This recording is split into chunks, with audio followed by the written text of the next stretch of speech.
Halo, saya Marliana Priandini dari kelas MA 22C07 mata kuliah Perencanaan dan Pengembangan SD.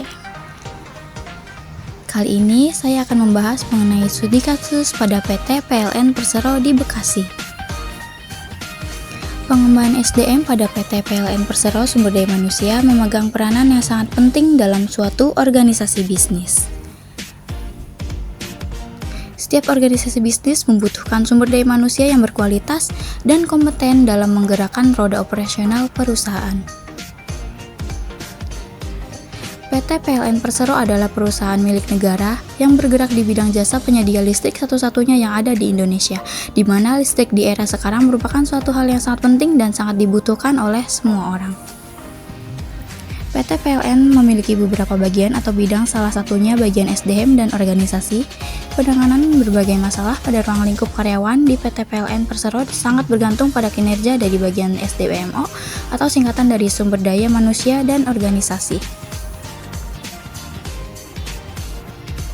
Menurut SDM, indikator-indikator untuk penilai kinerja karyawan adalah menyangkut aspek-aspek kerajinan bekerja, kedisiplinan memelihara alat-alat kantor dengan baik, kooperatif, memiliki rencana kerja berdasarkan petunjuk atasan tentang pelaksanaan di lapangan, hingga pembuatan laporan. Dan karenanya bagian SDM dan organisasi ini menerapkan program manajemen sumber daya manusia berbasis kompetensi.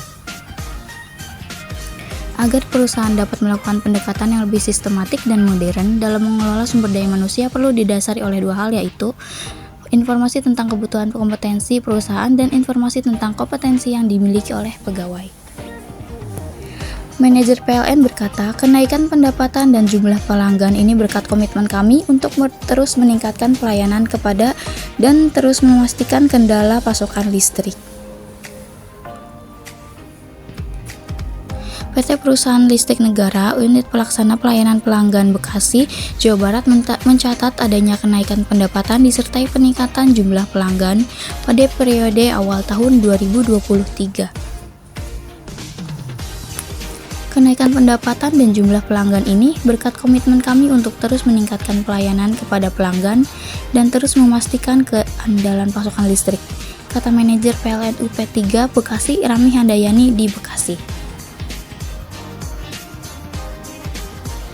Dia mengatakan pada awal tahun hingga akhir bulan Februari 2023 terjadi kenaikan pendapatan yang relatif tinggi, yakni mencapai 367 miliar rupiah atau naik 7,3% dibandingkan periode yang sama di tahun 2022. Catatan pendapatan ini disertai adanya penambahan jumlah pelanggan di wilayah kerjanya yang juga mengalami kenaikan cukup signifikan, yakni sebesar 3,8% menjadi hampir 1 juta pelanggan. Untuk jumlah pelanggan kita ada kenaikan sebesar 3,84% di tahun 2023.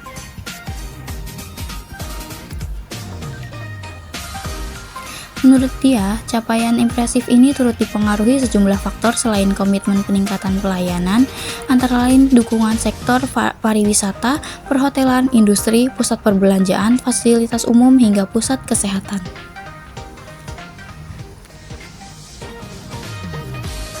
Sektor-sektor tersebut merupakan pelanggan kategori besar dengan kapasitas tegangan menengah sampai tinggi dengan pertumbuhan konsumsi listrik paling tinggi pada periode awal tahun 2023. Kemudian kehadiran aplikasi PLN Mobile yang semakin memudahkan pelanggan untuk membayar listrik tepat waktu dan mendapatkan pelayanan ekstra hanya dalam satu genggaman juga berkontribusi. Di PLN Mobile sendiri juga ada berbagai layanan kelistrikan yang ditawarkan seperti pembelian token bagi pelanggan prabayar, pembayaran tagihan listrik bagi pelanggan pasca bayar, hingga monitoring penggunaan listrik dan pembelian token.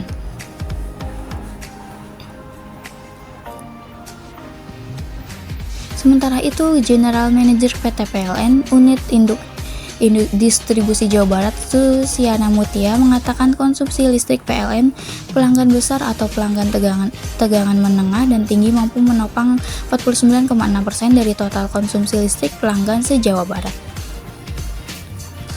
Total konsumsi listrik seluruh golongan tarif pelanggan wilayah distribusi PLN Jawa Barat sebesar 4.797,8 GWh. PLN mengapresiasi pelanggan industri dan bisnis yang terus meningkatkan penggunaan. Mereka pun siap mendukung pengembangan bisnis pelanggan melalui produk dan layanan listrik andal dan berkualitas.